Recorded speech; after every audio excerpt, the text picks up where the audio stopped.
permission d'Hachem, cette semaine nous allons parler un peu des événements qui se sont passés auparavant et qu'il y a beaucoup de leçons à tirer de ces événements. Déjà, la paracha de cette semaine, c'est la paracha de Matot. Et dans cette paracha, la Torah nous raconte la guerre que les bénis Israël ont fait avec Midian avant qu'ils soient entrés en Israël, dans la terre d'Israël. Et la raison de cette guerre, c'est parce que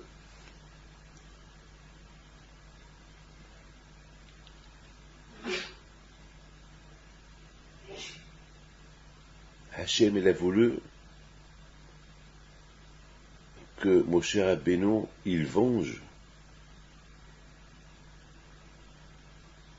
les Juifs, le malheur que leur ont fait les Midianim. Vous connaissez l'histoire en résumé? Donc, ces Juifs, ils étaient, les Israéliens, les Juifs de l'époque, ils étaient en train de se préparer pour entrer en Israël après la guerre qu'ils ont fait contre Sihon et Og, les deux géants de l'époque, et ils ont gagné les guerres. Maintenant, ils étaient en voie de préparation pour rentrer en Israël. Et les Moavim, ils avaient peur des Juifs. Alors, qu'est-ce qu'ils ont fait? Ils se sont associés avec les Midianim. Ils ont provoqué ensemble de faire fauter les Juifs. Comment? Ils ont mis des femmes, ils ont envoyé des femmes pour vendre du tissu pour faire le talit. Et ces femmes, elles étaient mal habillées et ils ont séduit les Juifs à fauter avec eux. Et Hachem s'est énervé parce que Hachem n'a pas admis qu'une chose pareille n'aurait pu il pourrait faire une chose pareille. Quand même, après 40 ans de préparation, il ne devait pas tomber dans ce piège des femmes. Et la Torah nous raconte que non seulement les jeunes, ils ont fauté, même les grands de la génération ont fauté, comme Zimri. Zimri, c'était le chef de la tribu de Shimon, parmi les 4 chefs de la tribu de Shimon. C'était une famille extraordinaire. Il était même dans le Beit Din de Moshe Rabbeinu.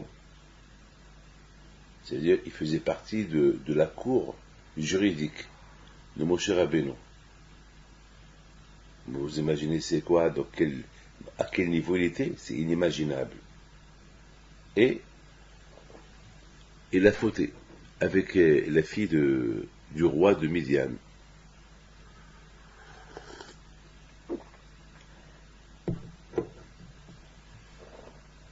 On peut se poser la question, comment est-ce possible que un grand tzaddik comme Zimri, il a pu fauter avec une fille de Midian? Alors, je voudrais vous raconter quelque chose pour vous montrer la grandeur de la faute qu'ils ont fait les Juifs à cette époque. Et c'est de là qu'on va parler, pour vous faire comprendre que s'il y a eu 24 000 morts chez les Juifs, c'était pas pour rien. C'était un drame terrible.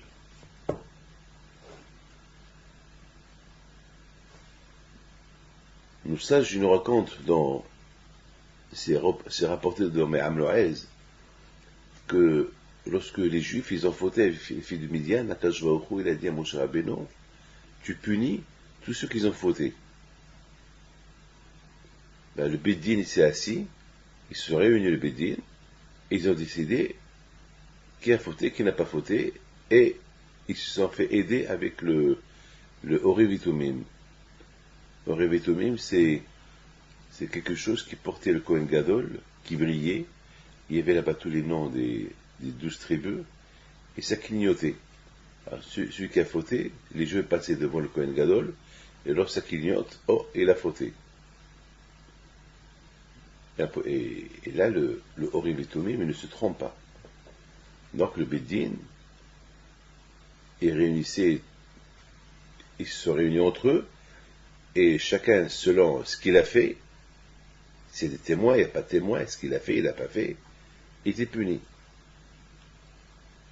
Donc, pendant que tout le monde était réuni, il y a les gens de la tribu de Shimon qui viennent chez Zimri, qui était parmi les 4 chefs à eux.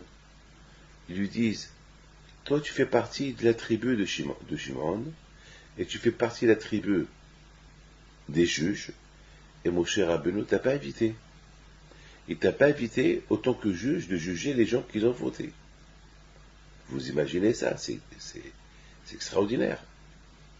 Donc, Zimri était déçu, Zimri il s'est énervé, Zimri il n'a pas admis que, autant que juge spirituel, autant que juge de la tribu Shimon, il n'a pas été invité à s'asseoir avec les juges d'instruction, les juges qui jugeaient tous ceux qui ont fauté. Donc ça l'a choqué, ça l'a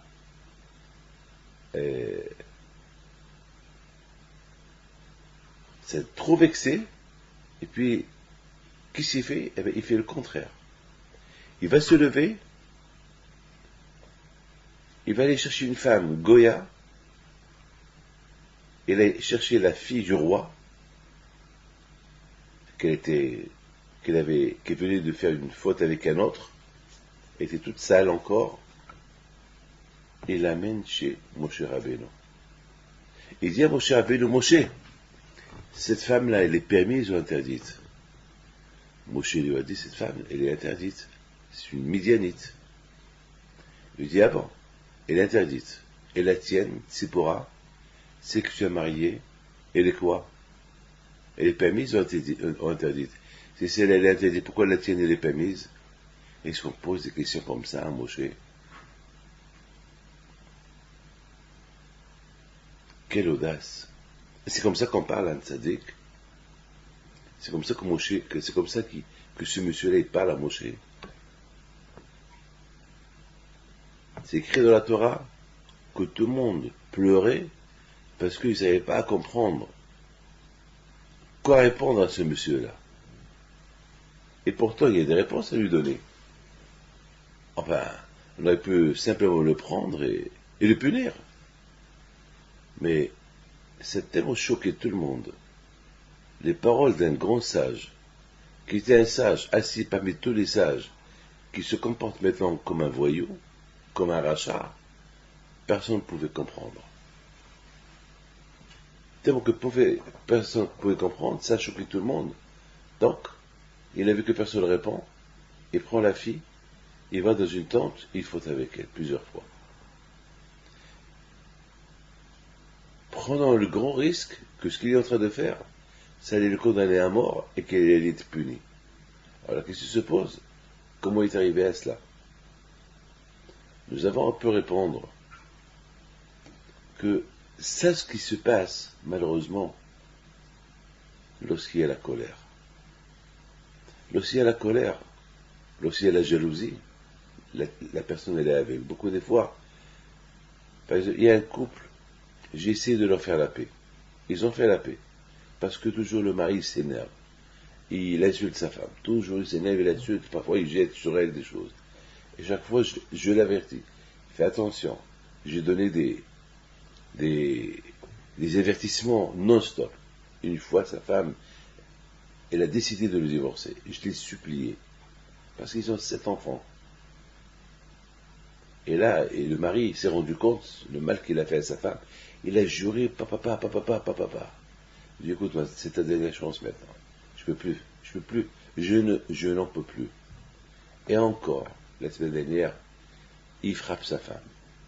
Alors je l'ai appelé, je lui ai dit, mais t'es fou. Et ben, je suis aveugle. Je ne vois pas le mal.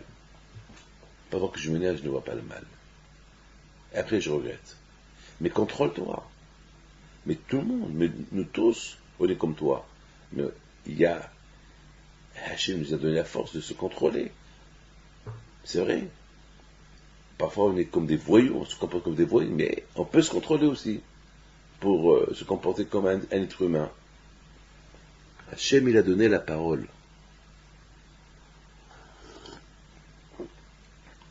Hachem, il a donné l'usage de la parole. Ce que l'animal, il n'a pas.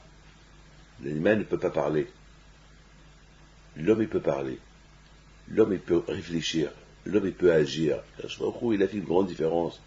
Kadosh Baruch Hu, il nous a mis des exemples en face.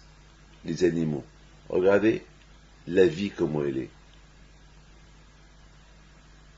La vie que j'ai créée. Donc, sachez faire une différence entre eux et vous. C'est vrai, l'animal, c'est un animal qu'on doit respecter, mais Akadosh Baruch Hu, il a donné une vie, une nature, chose qu'il n'a pas donnée à l'homme. Ce qu'Hachem a donné à l'homme, il n'a pas donné à l'animal. Ce qu'Hachem a donné à l'animal, il n'a pas donné à l'homme. Donc, quand même, on doit se comporter de la façon comment Hachem nous a créés, être humains. L'intelligence de l'être humain, elle est incalculable. Elle n'a pas de limite.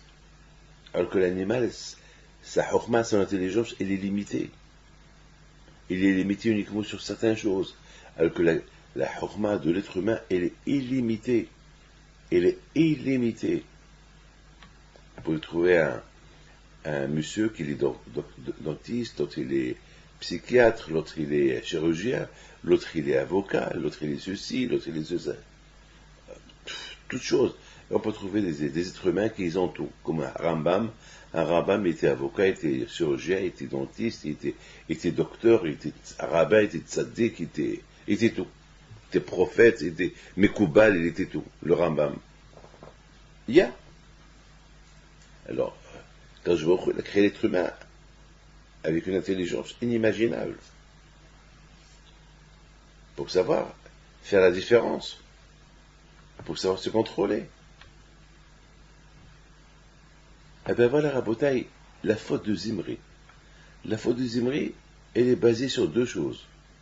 La première chose, il n'a pas admis qu'on ne l'a pas appelé, il n'a pas admis qu'on ne l'a pas invité à juger ce qu'ils ont fauté, et parce qu'il n'a pas admis, qu'il n'a pas été invité à juger ce qu'ils ont fauté, alors lui, il s'est comporté le contraire. Il s'est comporté comme un rachat. Il prend une femme goy, il va aller faire une faute avec elle dans une tente. Alors que lui, c'est un tzaddik. Pourquoi? Quelque part pour punir Moshe. Toi, Moshe, tu ne m'as pas invité pour juger ce qu'ils ont fait, ce que je vais faire maintenant. Alors voilà ce que je vais faire maintenant. Mais c'est la folie. Mais c'est la folie d'imaginer une chose pareille. Eh bien justement, Rabotaï, c'est ça, lorsqu'un homme, il est plein d'orgueil, il est aveuglé.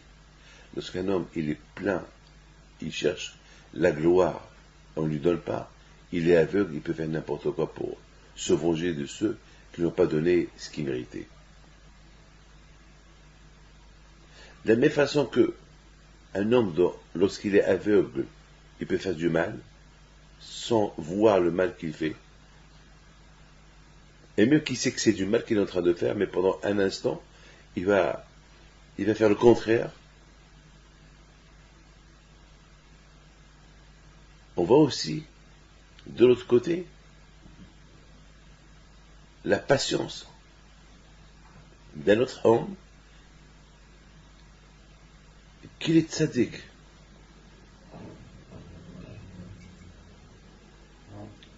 qu'il voit le mal, il ne le fait pas. Regardez mes amis, c'est écrit dans la Torah que parmi tous ceux qui étaient assis autour de Moshe Rabbeinu, qui étaient en train de juger tous ceux qui ont fait la faute, il y avait un, lorsque Zimri s'est levé et il a voulu quelque part il a voulu contester le fait qu'il n'a pas été invité pour juger ceux qui ont fauté, il se lève, il prend tout son temps, il se lève, il sort, il cherche une femme, il la porte, il la traîne devant Moshe Rabbeinu, il dit à Moshe Rabbeinu, cette femme-là, qu'elle est midianite, elle est permise ou interdite. Et Moshe Rabbeinu lui dit, elle est interdite. Il lui dit, si elle est interdite, pourquoi toi tu t'es marié avec une Tsipora qui est d'origine de Midian? Et Moshe Rabbeinu était choqué, il ne pouvait plus répondre. Tous ceux qui étaient autour de lui, ils ne pouvaient plus répondre, ils étaient choqués. Il y a un qui n'était pas choqué de cette discussion, Pinhas. Pinhas, il ne pouvait pas admettre, il ne pouvait pas supporter cette discussion inutile.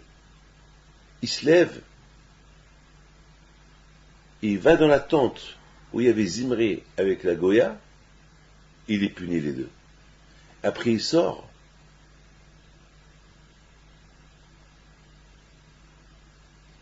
il proclame à tout le monde, je les ai punis. Alors la question se pose, d'où cette force elle est venue? Aucun ne parle, aucun ne prend de décision, aucun ne sait quoi faire contre ce monsieur-là qui est en train de fauter, mais il y a un qui prend la décision, il y a un qui prend l'initiative, il sort, il punit, Pinhas. D'où Pinhas, il a eu cette force. Si tout le monde se tait, lui aussi il devait se taire. Si Moshe Rabbeinu ne réagit pas, il ne parle pas, il est choqué des paroles de ce Racha-là. Alors comment Pinhas il a pu avoir cette force de se lever et de faire ce geste-là? Et vous savez, pendant ce moment-là, il y avait l'épidémie. Il y avait une épidémie qui a commencé à se propager dans le camp juif. Il y a 24 000 morts, des gens punis à cause de cette affaire-là de Midian, des femmes. Eh bien, il faut savoir une chose. La crainte de Dieu, elle n'a pas de limite. Il y a ceux qui sont tout le temps, ils prévoient, écoutez bien ce que je vais vous dire, beaucoup de fois on peut croire qu'on aime notre femme, beaucoup de fois on croit qu'on aime Hachem, beaucoup de fois on croit qu'on aime la Torah, et un jour on peut réaliser qu'il y a quelque chose qui manque. Vous savez mes amis, la vie elle est pleine de tests. Une fois je me suis posé la question, pourquoi la vie elle est pleine de tests? Eh bien il faut savoir une chose, que beaucoup de fois on croit qu'on aime Dieu. Et quand je crois de temps en temps, il nous fait passer un test pour voir si vraiment on croit en lui, ou parfois est-ce qu'on vraiment on l'aime ou pas. Vous savez, les enfants à l'école, aujourd'hui c'est la période des bacs, et du brevet, etc., etc. Vous savez, beaucoup de fois à l'école, tout le temps, chaque année, il y a des tests, il y a des examens. On examine les gens. S'il n'y a pas des examens, il ne peut pas passer. Même pour être docteur, il faut que tu passes des examens. Et s'il n'y a pas d'examen, comment on va savoir si vraiment tu es apte, tu peux être un docteur ou pas? Il se peut que tu es un assassin. C'est pas un docteur, pas un chirurgien. Donc, les examens pour définir ce que tu peux être chirurgien, tu peux être docteur, que tu préserves, c'est la vie humaine qu'on va donner entre tes mains. Donc, ces examens. Eh bien, beaucoup de fois, nous, on croit qu'on est bien. Alors, de temps en temps, qu'est-ce qu'il fait Hachem? Il nous envoie des tests, des examens. On s'examine pour lui faire examiner, est-ce qu'on est bien? Est-ce vraiment on croit en lui? Est-ce vraiment on croit en lui? Des examens. Et beaucoup de fois, on peut voir qu'on échoue nos examens. Beaucoup de fois, on croit qu'on est fort, on est puissant, et un jour on tombe en faute. On croit qu'on était prêt à tout, on croyait qu'on était fort, et soudainement, on perd.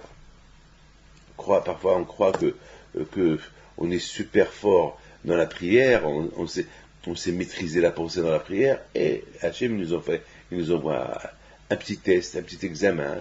Il y a quelque chose qui bouge, et je sais pas. Et c'est à nous de réagir. Est-ce que on continue la concentration de la prière, ou la pensée elle va ailleurs? On subit des examens. Regardez ce Zimri là. Ce Zimri là, il a subi un examen. Il était assis avec la cour des juges autour de Moshe Rabbeinu. On croyait qu'il était un tzaddik comme eux. Il était parmi 4 chefs de la tribu de Shimon. Et voilà, il a subi un examen de kavod, un examen de gloire. Est-ce que, parce qu'on ne lui a pas fait assez de kavod, est-ce qu'il va surmonter, il va dire, puisqu'on ne m'a pas invité, alors c'est pas grave, ou bien ça va l'énerver, il va, au pire des cas, il va dire à Moshe Rabbeinu, bon, je ne veux plus faire partie de votre cour, parce que à quoi ça sert que je suis parti de votre cour, et que lorsqu'il y a des réunions pour juger des gens, vous ne m'invitez pas, alors je suis un juge, pourquoi? Un juge en papier ou quoi? Et on peut faire comme ça et partir gentiment, tranquillement, et c'est tout. Non, lui qui s'est fait, il veut insulter la cour de Torah. Il veut insulter les jugements de la Torah. Qui s'y fait? Il apporte une goya.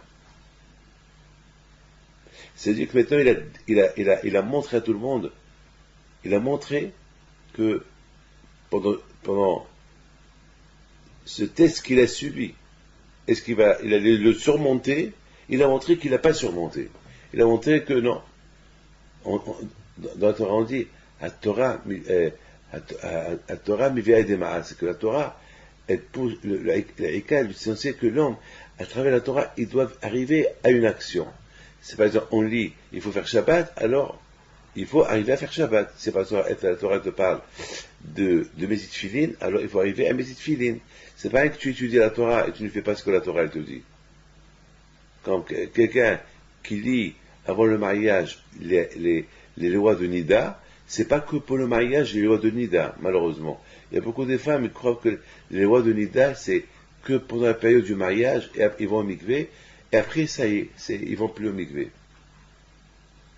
Et ils vont c'est de la folie. Mais les lois qu'ils lisent de Nida pour aller au mikvé, c'est pas rien que pendant la période la période qui vont se marier, c'est pour toute la vie. Et j'en suis 100% sûr que la femme qui est ancienne, elle leur dit, mais eux, ils respectent il faut même une fête. Il y a une grande fête qui se fait la veille du mariage, lorsque la femme elle va au mikvé, il faut une fête, il faut des dragées, ils distribuent des gâteaux, etc.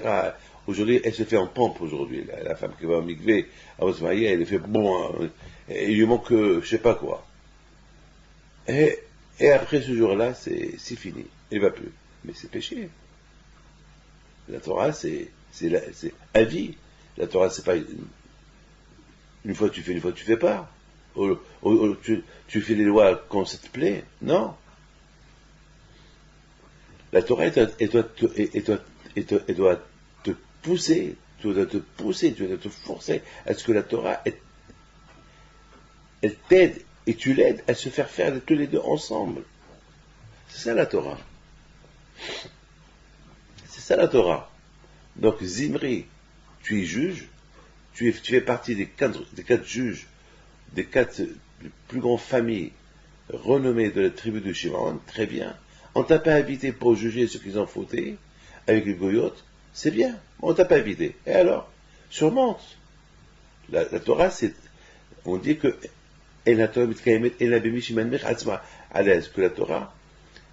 la Torah, elle t'apprend d'être anav, d'être humble, d'être un bon juge, d'être un homme bien.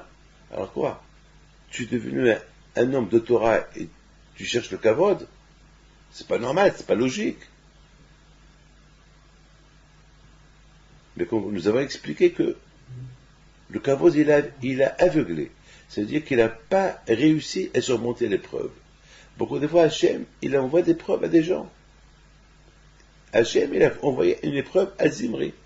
Justement, Zimri, tu es un grand tzaddik, tu fais partie des juges qui jugent les juifs. Bon, on va voir jusqu'à, est-ce que vraiment la Torah que tu as étudiée, est-ce que tu l'appliques avec humble, avec anava, avec modestie? Alors, c'était quoi l'épreuve qu'on lui a donnée du ciel? Il n'a pas été invité pour juger. Alors, il a pu se dire, bah, si on ne m'a pas invité, parce que je ne mérite pas, parce qu'on n'a pas besoin de moi, c'est pas grave. Mais lui, il a pris ça comme un affront, comme une insulte. Donc ça veut dire, et non seulement il a pris ça comme un affront, comme une insulte, au lieu qu'il se révolte, non, il fait le contraire. Il contredit la Torah qu'il est en train de juger lui-même. Lui, si maintenant on lui aurait demandé qu'est-ce qu'on fait avec ce juif-là qu'il a été avec une Midianite, il allait juger être puni. Et maintenant, parce qu'il n'a pas été invité, qu'est-ce qu'il fait? Eh bien, il fait le contraire. Il apporte une Midianite devant tout le monde, il fait la faute avec elle. Le kavod, il l'a aveuglé. Eh bien, justement, la Torah nous raconte ces choses-là pour apprendre. Pourquoi la Torah nous raconte cette histoire? Ben, la Torah nous raconte cette histoire pour qu'on apprend. Pour qu'on apprend à ce que on peut croire qu'on est arrivé à la perfection, on peut croire, ah, je suis juge, on peut croire, ah, je suis super, ah, je fais partie des juges de Moshe Rabbeinu, qui sont assis autour de Moshe Rabbeinu, ah, je peux être même un prince, et au moment de l'épreuve, il ne réussit rien du tout. Et au moment de l'épreuve, il tombe, il échoue à l'épreuve. Il montre qu'il est zéro. Il montre qu'il est nul. Il montre que toute la Torah qu'il a étudiée, il ne méritait même pas d'être assis à côté de Moshe Rabbeinu. Alors que s'il aurait surmonté cette épreuve-là, lorsqu'ils sont venus chez lui, ils lui ont dit, hé, Zimri, tu es un juge, tu fais partie de la cour des juges, et on ne t'a pas invité à juger ceux qui ont fauté. Il aurait pu dire, et alors, ça y est du tout. Si on ne m'a pas invité, c'est parce qu'on n'a pas besoin de moi. C'est tout, point final. Point final. Il a dit, mais c'est rien du tout, alors. Là, il aurait montré qu'il est parfait. Il pouvait montrer là que la Torah, c'est pas, la Torah, elle t'apprend à être humble. C'est pas la Torah, on n'utilise pas la Torah pour devenir, pour subir la gloire. La Torah, c'est la Torah. La Torah, c'est la Torah mitkayim, que celui qui veut réussir avec la Torah, il faut qu'il soit humble. La Torah, c'est pas de l'orgueil. La Torah, la Torah, elle t'apprend à se contrôler, à te contrôler. Là, il a montré qu'il ne s'est pas contrôlé. Là, il a montré que toute la Torah qu'il a étudiée, uniquement, c'est pour la face. Pour se faire montrer. Regardez-moi, je suis super, je suis juge, je suis rabbin, je suis ça. Quand quelqu'un qui est riche, il montre à tout le monde, voilà ce que je peux faire avec l'argent. Tu es riche, le bon Dieu t'a privilégié d'être plus riche que les autres. Alors, reste calme. C'est pas la peine de montrer à tout le monde ce que tu es. C'est pas la peine. Tu vas attirer que des ennuis sur toi. Tu vas rien qu'attirer des jaloux, des hainara, la jalousie. C'est pas la peine. Le bon Dieu t'a aidé. On dit, vivons cachés, vivons heureux. C'est pas la peine de montrer. Mes amis, il faut savoir une chose.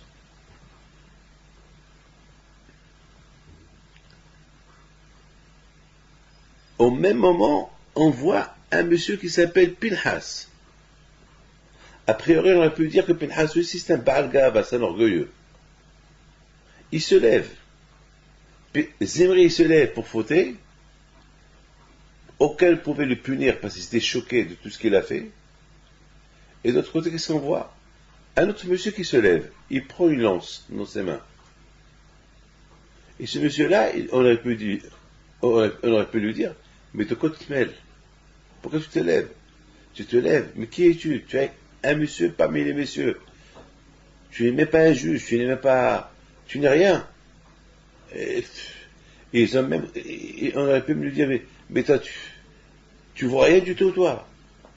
De quoi tu te mets, tu te lèves pourquoi tu ne laisses pas les autres juger le juge? Mais qui es-tu toi pour se lever et aller punir Zimri et la femme avec qui elle est? Mais qui es-tu?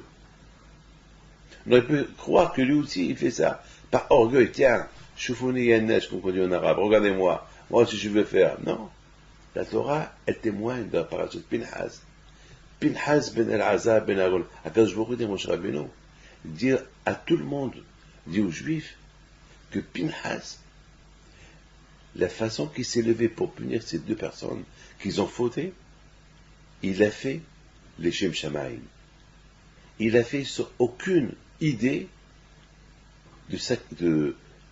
pour avoir de la gloire, le kavod. Il a fait ça uniquement pour moi, pour me venger. Il y a beaucoup de gens qui font des choses pour qu'on parle d'eux, pour qu'ils rentrent dans l'histoire, pour que les médias parlent d'eux.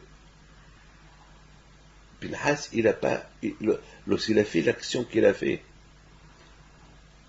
lorsqu'il s'est levé pour faire ce qu'il a fait, il n'a pas fait ça par aveugle pour avoir du kavod, pour que on va dire sur lui, voilà, un homme faible, voilà comme l'histoire de David et Goliath. L'histoire de David et Goliath, c'est une histoire qu'elle était... Le monde entier en parle de l'histoire de David et Goliath. Et même l'histoire de David et Goliath, David, lorsqu'il est parti faire la guerre contre Goliath, il n'a pas fait cette guerre-là pour se faire renommer. Parce que David était petit. Goliath, c'était un géant. Alors, la logique, elle est que on pouvait donner aucun pourcentage à David de gagner la guerre. Et pourtant, David, il a gagné la guerre. Pourquoi? Parce qu'il est parti au nom d'Hachem. Il est parti venger le nom d'Hachem que Goliath il a insulté. Lorsqu'on fait la chose pour Hachem, on ne la fait pas pour nous, pour attirer l'attention des gens, pour nous donner le kavod, etc. Alors, Hachem, il aide. Hachem, il a vu que David, ce qu'il a fait, il ne l'a pas fait pour son nom personnel, il l'a fait pour Hachem. Alors David, il a gagné la guerre. De même pour Pinhas. Ce que Pinhas, il a fait maintenant, il ne l'a pas fait pour acquérir un nom, pour que les gens vont parler de lui. Le contraire. Les gens vont ils vont être critiqués parce que quand même, il a tué un grand chef quand même. En plus, de quoi il se mêle? Si Moshe n'a rien fait, si aucun s'est levé, pourquoi lui il se lève?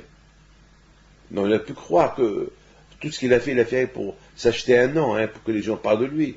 Eh bien, la Torah dit non, Pinhas. De le mot Pinhas, il y avait un Yud. Le Yud, c'est le nom d'Hachem. Et le Yud, c'est la lettre la plus petite des lettres de la Torah.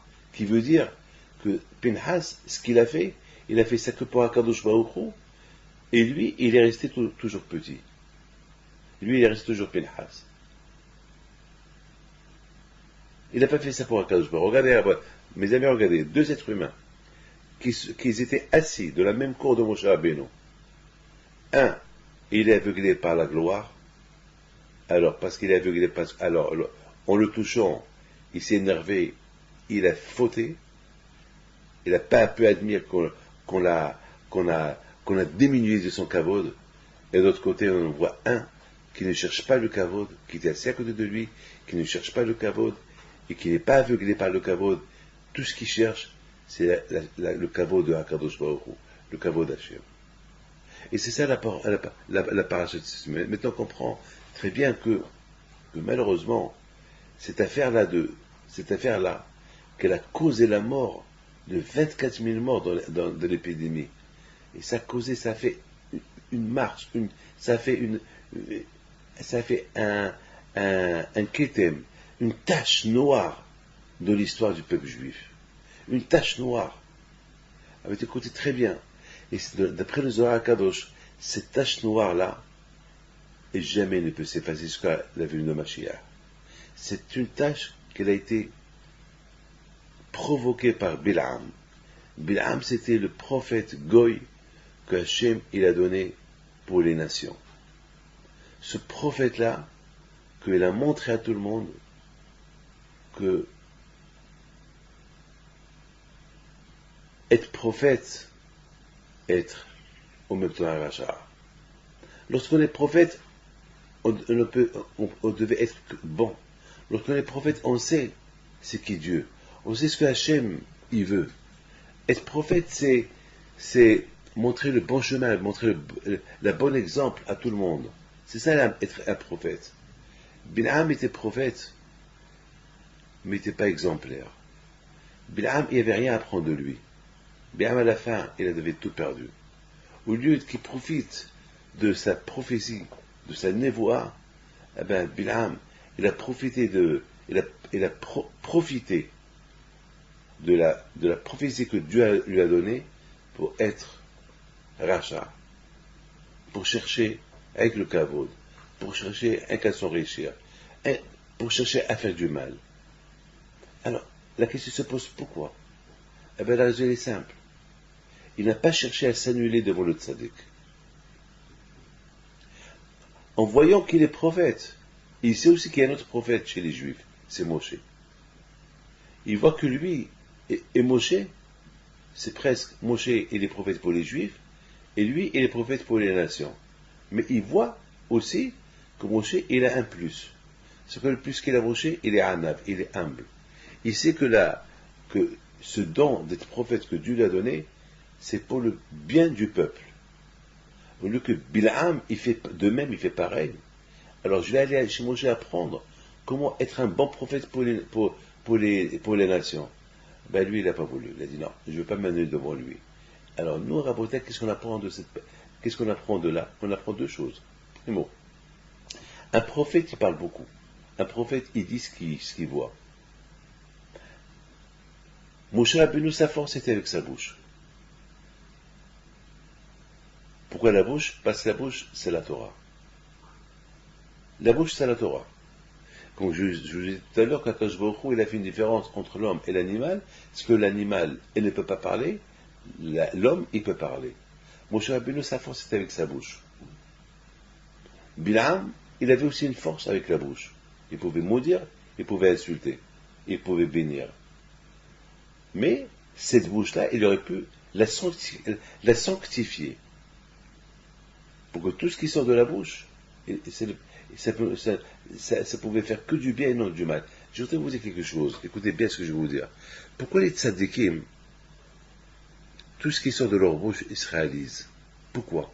Quelle est la raison que le tzadik, tout ce qu'il dit, il se réalise? Quelle est la raison? Quelle est la raison? Il faut comprendre une chose. Que le tzaddik, sa bouche, elle parle que Torah. Elle mange kasher. Il n'y a que des choses bien qui sont de la bouche. Alors automatiquement, tout ce qui est fabriqué par la bouche, il est pur. Alors même lorsqu'il bénit, la bénédiction, elle est acceptée chez Dieu parce qu'elle sort d'une bouche pure et sainte. C'est quand par exemple, prenez une marmite pourrie, et vous allez faire cuire là-bas du manger, eh bien, le manger va être pourri. Et pourtant on a mis du manger propre, mais parce que la marmite elle est pourrie, alors le manger automatiquement va être pourri. C'est comme ça. Un corps sale. Mettez un costume blanc, super blanc, un beau costume, les meilleurs vêtements du monde. Lorsque ils vont se mettre sur ce corps-là, ils vont sentir mauvais, ils vont se salir. Pourquoi? Parce que le corps il est sale. Alors pour que ces vêtements-là ils vont aller sur le corps de ce monsieur-là, il faut qu'il soit propre, il faut qu'il se lave, il faut qu'il enlève toute cette saleté. Une femme qui ne va pas au mikvé, même si elle est seule avec toute l'eau du monde, elle reste toujours impure. Pourquoi? Parce que la Torah elle a dit le mikvé. La Torah n'a pas dit une douche. Même s'il n'y a pas le mikvé, il y a des règles. Il y a des règles. Alors maintenant on comprend très bien maintenant que Bil'am et Moshe Rabbeinu, tout ce qu'il dit, c'est les paroles de Dieu. Parce qu'il est propre, il est super. Sa bouche, elle est panim el panim. Il parle avec Hachem, tête à tête. Sa bouche, elle parle que Torah. Hachamim disent que les Talmidei Haramim, que les tzadikim, tellement qu'ils sont attachés à Dieu, que même lorsqu'ils parlent n'importe quoi avec quelqu'un, même si c'est n'importe quoi, c'est de la Torah. Pourquoi? Parce que Hachamim, ils savent ce qu'il faut sortir de leur bouche. Il ne faut pas se faire sortir de leur bouche quelque chose qui est sale, qui est contre la Torah. Donc on les croit. On sait que même Divrei Hulin à eux, même les paroles bidons à eux, ça s'appelle Torah. Donc Bil'am, il voit dans sa névoie, il voit dans sa prophétie que Moshe, il est prophète pour les Juifs, mais il est supérieur. Tout ce qu'il dit, il se réalise. Lui aussi, s'il voit, il voit que tout ce qu'il dit se réalise. Mais il voit que chez lui, il n'y a que du mal qui se réalise chez lui. Alors que chez l'autre, Moshe, il n'y a que du bien qui se réalise. Alors qu'il pouvait aller chez lui pour apprendre de lui. Non, lui, il n'a rien voulu savoir. Là, il dit non. Moi, je reste dans mon coin. Il est resté dans son coin.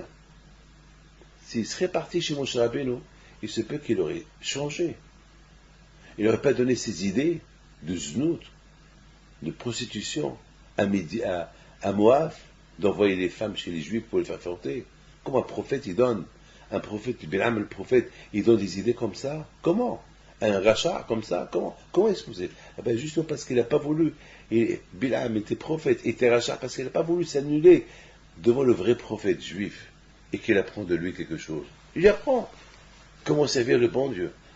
Parce que tu peux être prophète et tu ne sais pas comment servir le bon Dieu, alors tu as gagné quoi?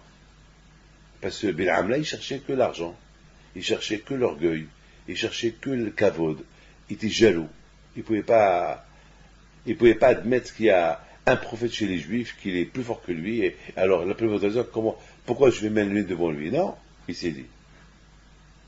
C'est grave ça, c'est grave. Donc maintenant on comprend très bien que Bilam Aracha, sa force, elle était avec sa bouche. Avec sa bouche, il pouvait insulter, maudire, parce que il était tamé, il était impur, il a utilisé toujours sa bouche pour faire des mauvaises choses. Donc, la même façon qu'un tzaddik avec sa bouche, il peut faire du bien, de même façon, un rachat avec sa bouche, il peut faire du mal. Regardez Hitler, avec sa bouche, il a réussi à mettre tout le monde avec lui, et les conséquences, c'était énorme, presque 100 millions, 120 millions de morts pendant cette guerre. Et en plus, s'il avait les moyens, il aurait pu détruire le monde entier. Et tout ça avec sa bouche. Tout ça avec sa bouche. La force de la bouche. Avec la bouche, on peut faire des merveilles, on peut faire aussi du mal. Et dit Shlomo Ameler, que tout est, la vie et la mort, ils dépendent de la bouche de la personne. Beaucoup de fois, il y a des femmes qui divorcent, ils ne peuvent pas supporter les insultes du mari. Oh, le mari qui divorce, il ne peut pas supporter les insultes de la femme, de sa femme. Et une fois, il y a un homme qui m'a dit, je préfère qu'elle me tue, et l'enfiler avec moi, que de me tuer chaque jour. Et or, beaucoup de fois aussi, j'ai entendu des femmes qui disent pareil. Je préfère qu'il me tue une fois pour toutes, et qu'il me tue chaque jour avec ses insultes, avec sa bouche. C'est vrai, la parole, c'est dur. Non, avec la parole, des bonnes paroles, il y a des bonnes paroles et des mauvaises paroles. Donc c'est extraordinaire, c'est extraordinaire, c'est extraordinaire. Ce Bilam, il a réussi à faire du mal avec sa bouche. Il a donné un conseil de znout, un conseil de prostitution. Il a dit au roi de Moab, Balak, les Juifs, ils sont saints. Et leur sainteté, c'est la cellule familiale. Ils vivent en famille. Ils vivent dans la pudeur. Ils vivent dans la sainteté. Parce qu'Hachem, il est avec eux lorsqu'ils sont saints. Lorsque chacun il vit avec sa femme. La femme, elle est pure, elle est tsniout. S'ils ont réussi à ce que chaque famille, ils sont ensemble, il n'y a pas de mélange de leur famille, c'est parce qu'ils font attention à la cellule familiale, à la kedusha de la famille. D'ailleurs, c'est grâce à ça que les Juifs, ils ont été libérés de l'Égypte. Parce que les femmes juives en Égypte, ils ont fait attention à ne pas à s'habiller bien pour ne pas que l'Égyptien les voie mal habillés pour avoir des liens avec eux. Les Égyptiens, à l'époque, ils s'habillaient comme ils veulent, et les femmes juives s'habillaient très, très, très old-fashioned, comme, soi-disant, primitives. Ouais, c'est pas la moderne, c'est pas très moderne, d'accord. Ils s'habillent, ils se couvrent la tête, ils s'habillent long.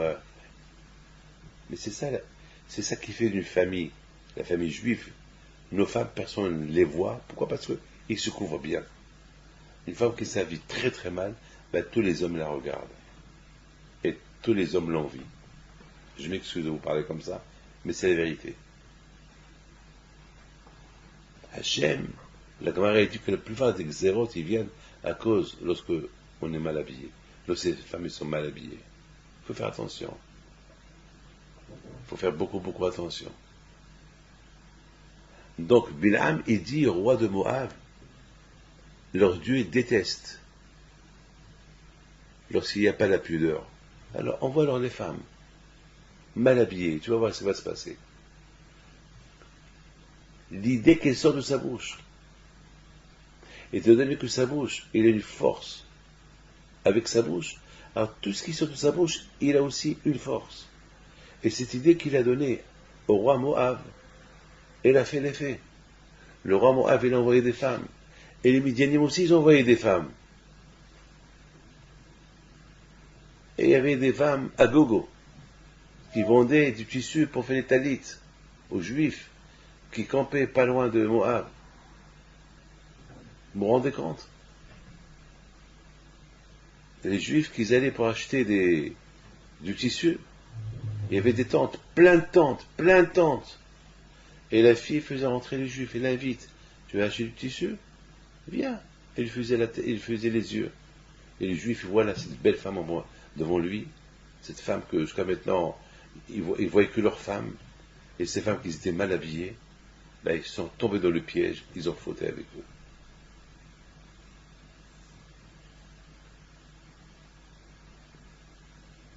Mes amis, les tentations, elles sont graves. L'idée de Bil'am, elle est restée jusqu'à maintenant. Les paroles de Bil'am sont restées jusqu'à maintenant. L'idée de Bil'am, de prostitution de femmes, il dit au roi de Moab, si tu vas voir les Juifs, si tu veux que le bon Dieu les punit, envoie-leur des femmes. L'idée, elle vient de sa tête, elle vient de sa bouche. Elle sort de sa bouche. Donc, malheureusement, jusqu'à maintenant, l'idée de la prostitution et ce qui sortait de la bouche, ça reste jusqu'à maintenant. Si je ne me trompe pas, j'ai vu ça dans Rabbi Nachman Breslev qui explique comme ça. Peut-être pas comme ça, mais peut-être j'ai ajouté ou j'ai diminué, mais quelque chose comme ça. L'idée, elle est restée jusqu'à maintenant. Elle partira, d'après le Zohar, jusqu'à une fois que Mashiach il est venu. Et c'est la raison pourquoi c'est les mois de juillet-août, juin-juillet-août, c'est des mois de chaleur.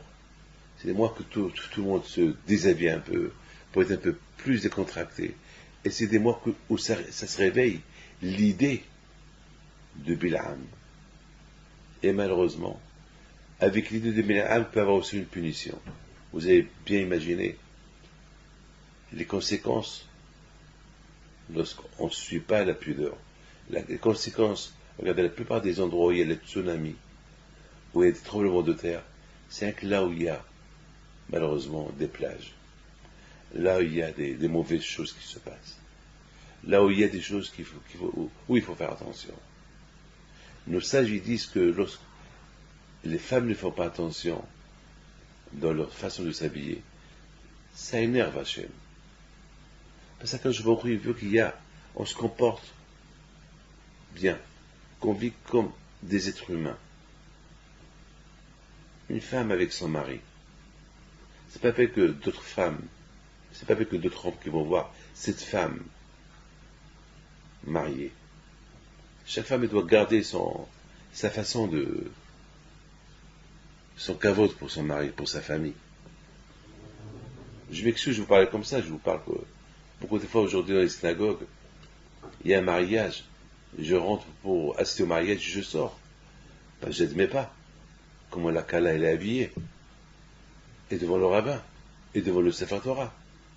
Il n'y a pas un peu de respect quand même. C'est la synagogue. Quand même, c'est la synagogue. Et beaucoup de fois. Et après, on s'énerve sur moi pourquoi je viens pas. Beaucoup de fois, je rentre à la synagogue, je vois les femmes de l'autre côté mal habillées, je comprends pas. Et ce genre de vêtements qui s'habillent comme ça, à la salle s'ils veulent, même à la salle c'est péché. Mais moi, déjà à la synagogue, moi je parle de la synagogue. C'est pas normal. Après, je sors. Une fois, j'étais invité à un mariage, et j'arrive, je vois ce que je vois, et je sors. Je pouvais plus rentrer. C'est impossible. C'est impossible. Hein? Comment moi, David Pinto, on va prendre des photos de moi avec des femmes mal habillées, avec des dos nus, et c'est pas possible. Même, c'est des femmes qui viennent me voir pour des brachos qui s'habillent, et là, on va se voir. C'est pas possible. Il y a plus de respect. Je peux pas. Alors, beaucoup de fois, il y a des femmes qui rentrent chez moi, ils s'habillent, ils mettent la foulard, ils mettent des draps, ou ils mettent des blouses pour être correct devant moi. Et Hachem, nous sommes dans Hachem. Devant moi, oui, ils vont chercher à s'habiller correctement. Et devant Akadosh Baruch Hu à la synagogue. Quand même, c'est. Donc, l'idée de Bilham, elle se réveille tout le temps. L'idée de Bilham, elle est là. Donc, c'est un combat de tout le temps, jusqu'à ce que Mashiach va venir. La parole de Bilham, elle continue. Donc, c'est un combat contre cette parole-là. Qu'est-ce qu'il a dit Bilham? Que pour finir avec les Juifs, il faut leur envoyer des femmes pour que le beau Dieu se venge d'eux. Alors, à nous de faire attention. À nous de ne pas suivre cette parole-là. À nous de savoir que cette parole-là, elle existe encore. Utilisons cette parole-là comme une idée. Que le fait de ne pas faire ce qu'il fait Bilham, le fait de ne pas faire ce que Bilham il a dit, ça va renforcer le peuple juif. Dans la Emouna à Akadosh Baruch Hu. Mes amis, maintenant on comprend pourquoi Akadosh Baruch Hu, dans la paracha de Matot, il a voulu que Moshe Rabbeinu fait la guerre avant qu'il rentre en Israël. Il marque un point. Il fait la guerre contre les Midianim. Maintenant la question se pose, pourquoi Moshe Rabbeinu, alav shalom, c'est lui qui devait faire cette guerre. Et Hachem dit à Moshe Rabbeinu, une fois que tu fais cette guerre, tu vas mourir. Et c'est ce qu'il a fait. Au départ, les Juifs, ils n'ont pas voulu qu'il fait la guerre. Parce qu'ils n'ont pas voulu qu'il meure. Mais Moshe Rabbeinu, alav shalom, il a dit, il faut la faire. Et ils ont fait cette guerre. Ils ont tué Bilham. Ils ont tué Balak. Dans cette guerre, ils ont tué tous les gens qui ont fait fauter les Juifs. Tous les Midianim. Mais la question se pose pourquoi Hachem a voulu de cette guerre. Et cette guerre, c'était Moshe Rabbeinu qui devait la faire. Et non seulement Moshe Rabbeinu il est parti à la guerre, mais Pinchas, celui qui a arrêté l'épidémie, lui aussi il est parti à cette guerre. Et ils ont fait la guerre. Ils ont gagné la guerre. Et ils ont puni toutes les femmes qui ont fait les fautes avec les Juifs et qui ont causé la mort de 24 000 Juifs. Maintenant, la question se pose, pourquoi cette guerre? Pourquoi Hachem il ne punit pas avec un tremblement de terre et c'est tout? Pourquoi nous devons faire cette guerre? Pourquoi cette guerre-là, Moshe Rabbeinu devait la faire? Quelle est la raison? Eh bien, il faut écouter bien ce que je vais vous dire. Au départ, Hachem il dit à Moshe Rabbeinu, venge les 24 000 Juifs qui sont morts. Et Moshe Rabbeinu dit aux Juifs, venez, on va venger le nom de Dieu. Il a changé la parole de Dieu. Il n'a pas dit Moshe Rabbeinu aux Juifs, venez, on va venger les 24 000 Juifs qui sont morts. Moshe leur dit, on va venger le nom d'Hachem, le kavod d'Hachem. Pourquoi Moshe Rabbeinu, il a parlé comme ça? Alors, c'est pourquoi? Parce que Moshe Rabbeinu lui-même s'est posé la question, mais pourquoi quand il veut cette guerre? Et pourquoi il veut cette guerre-là? C'est vrai, ils nous ont fait fauter. Ils ont poussé les Juifs à fauter, les Midianim. Mais c'est alors quand Baruch Hu se venge d'eux, pourquoi nous, on doit se venger d'eux? Eh écoutez bien ce que je vais vous dire. Il faut savoir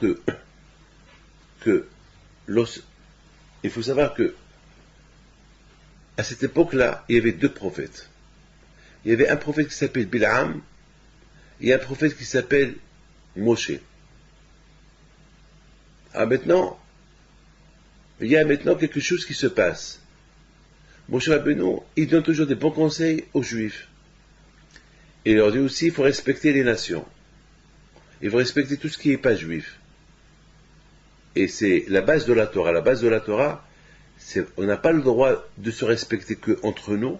C'est très important qu'on respecte là où on est. Si on est au Maroc, on doit respecter les Marocains. On est en France, on doit respecter les Français. On se trouve en Algérie, on doit respecter les Algériens. On est en Tunisie, on doit respecter les Tunisiens. Là où on est, c'est très important, on respecte les pays qui nous accueillent, et même si on fait partie du pays, il ne faut pas que Dieu préserve arriver à leur manquer le respect. On n'a pas le droit de manquer, parce que je suis français, je n'ai pas le droit de manquer le respect aux Américains, aux Libyens, ou je sais pas,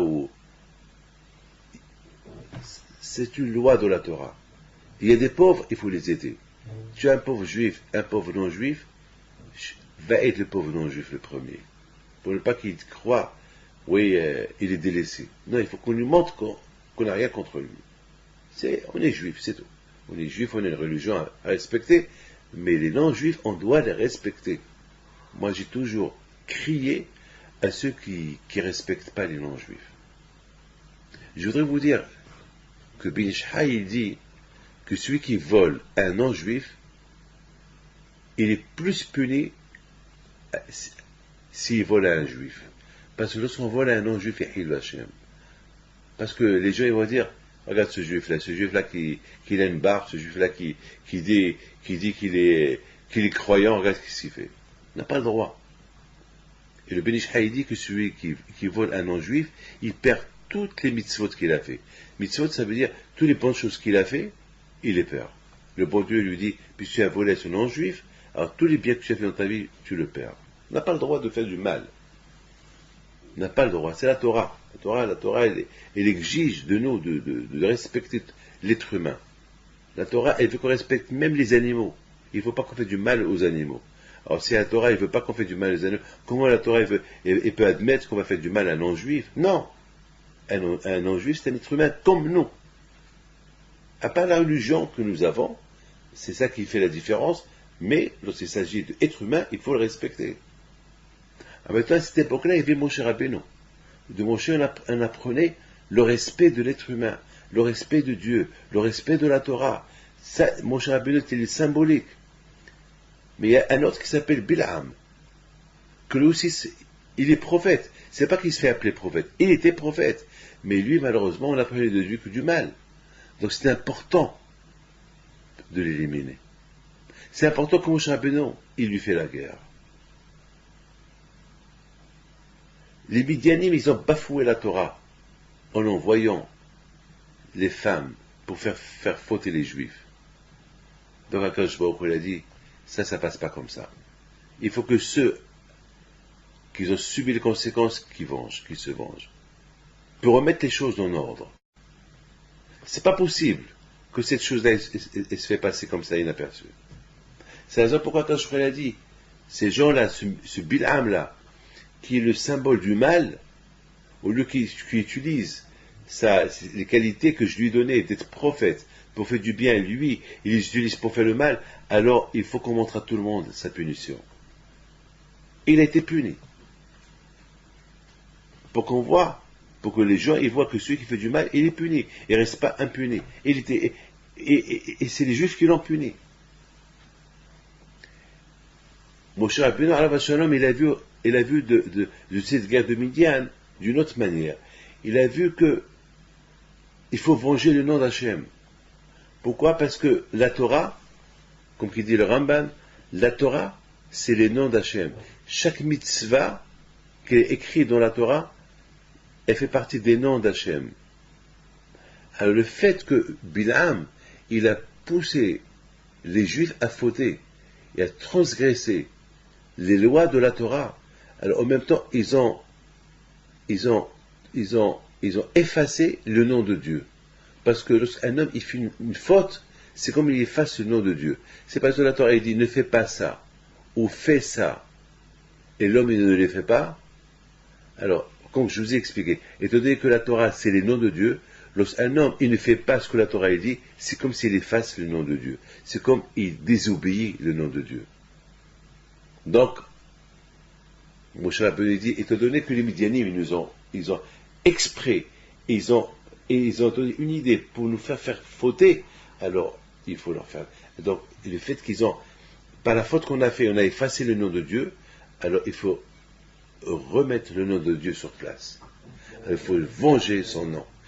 En faisant la guerre aux Midian, on montre à Hachem, on venge ton nom qui a été effacé par les Midianim. C'est nous qu'on l'a effacé, parce qu'on a fait du mal. On a été avec des Midianiotes. Mais qui nous a poussé Midianim? Alors on va venger ton nom, on se venge d'eux, on va remettre ton nom en place. En faisant la guerre avec ceux qui nous ont fait fauter, ça veut dire qu'on ne peut pas faire cette faute-là. Et va remettre ton nom en place. On va accomplir ta mitzvah à Kadosh Baruch. Cette mitzvah qu'on n'a pas fait, on va la faire. Parce que, en faisant cette guerre-là, ça veut dire, je ne suis pas d'accord avec ce que tu as dit. Je ne suis pas d'accord avec ce que j'ai fait. Je regrette la faute que j'ai faite. Je ne suis pas d'accord, toi le Midian, ce que tu m'as fait. Alors je te fais la guerre. Je ne suis pas d'accord avec toi. Et c'est la raison pourquoi Moshe Rabbeinu, il a dit, on va venger le nom de Dieu. Donc c'était très important, cette guerre-là, avant que Moshe Rabbeinu quitte le monde. Parce qu'on dit, Torah Tziva lanu Moshe, Mouracha Kela. La Torah que Moshe nous a appris, c'est pas possible que Moshe Rabbeinu nous a appris la Torah, il nous a appris de faire attention à la cellule familiale, et nous on a fait le contraire. C'est pas possible que nous on a fait le contraire. Moshe qui nous dit de faire ceci et cela, et nous on a fait le contraire. Moshe nous dit attention, ne pas y aller avec des femmes mauvaises, avec des femmes il ne faut pas subir des tentations qui sont pas permises par la Torah, et nous on l'a fait.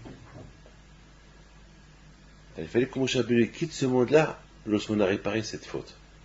Et pour réparer cette faute-là, c'est la guerre contre les Midianim. En faisant la guerre contre les Midianim, c'est comme une déclaration qu'on regrette la faute qu'on a fait avec eux et qu'on ne va plus refaire une autre faute comme celle-là. Donc on a restauré la Torah à sa place. C'est une réparation de la faute qu'on a faite. Mes amis, voilà la paracha de cette semaine de Matot. Et je termine avec une histoire que vous allez beaucoup, beaucoup aimer. Il y avait une femme qui vient chez moi cette semaine. Elle me raconte, elle voulait une bracha, elle me raconte que sa fille, elle doit subir un examen et qu'elle veut une bracha pour que tout se passe bien.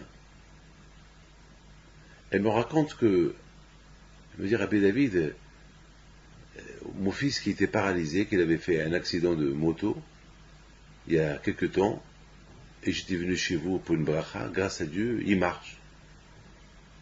Je dis, c'est pas possible. Il m'a dit, oui, il marche. Vous savez très bien que lorsque quelqu'un il est paralysé, c'est paralysé à vie. Surtout le côté bas, il était mort. Je dis, c'est pas, j'ai cru, j'ai pas cru. Il m'a dit, vous vous rappelez de l'histoire? Je dis, je me rappelle. Je dis, je me rappelle très bien parce que j'ai même essayé de lui dire, lève-toi. Il m'a dit, vous vous rappelez? Donc, je vous l'avais donné votre main et vous lui avez dit, non, levez-vous et bougez que du côté haut parce que côté bas, il était paralysé. Et vous lui avez dit, allez bouger les pieds. Il n'arrivait même pas à bouger les pieds. Mais en sortant de chez vous, m'avait dit, de temps en temps, dites-lui, lève-toi. Même Rabbi David, pendant des mois et des mois, chaque jour, 2, 3, 4 fois par jour, je lui disais, mon fils, donne-moi tes mains, lève-toi. Et chaque fois, il me regarde. Il essaie pour se lever, et il ne se lève pas. Et un jour, il me dit, mais maman, tu sais que je ne peux pas me lever. Et je lui dis, de toute façon, Rabbi David il m'a dit de te le dire. Alors je te le dis. Peut-être un jour, Dieu aura pitié de toi. J'étais tellement content d'entendre cette femme-là. Je dis alors, mais dit un jour, je lui dis, lève-toi mon fils, il s'est levé. Il a commencé à marcher. Alors je vous pose des questions à vous tous. Dans cette histoire-là, qui a fait le miracle, moi ou elle? Moi, j'ai rien fait. Moi, j'ai simplement donné une idée. Moi, je l'ai simplement rempli de Emouna, la foi en Dieu. Parce que Dieu peut tout faire. On demande à Dieu. Chez nous, ça n'existe pas l'impossible. Tout est possible. Tout est possible. Moi, j'ai simplement donné un conseil. Et cette femme-là, c'est elle qui a fait le miracle. Parce qu'elle a cru dans la parole que je lui ai dit. Je lui ai dit, de temps en temps, dis-lui, lève-toi. Donne-moi tes mains, lève-toi. Et bien sûr, elle, la pauvre, elle pensait à Dieu toujours. Toujours Dieu, je t'en prie. Et un jour, Dieu, elle a dit, ouais, cette femme-là, ça fait déjà quelque temps qu'elle prie, ça y est, on va accepter sa prière. C'est ça la prière. C'est ça la force de la bouche, la force de la prière. Cette prière qu'un jour, elle a fini par être acceptée par Dieu.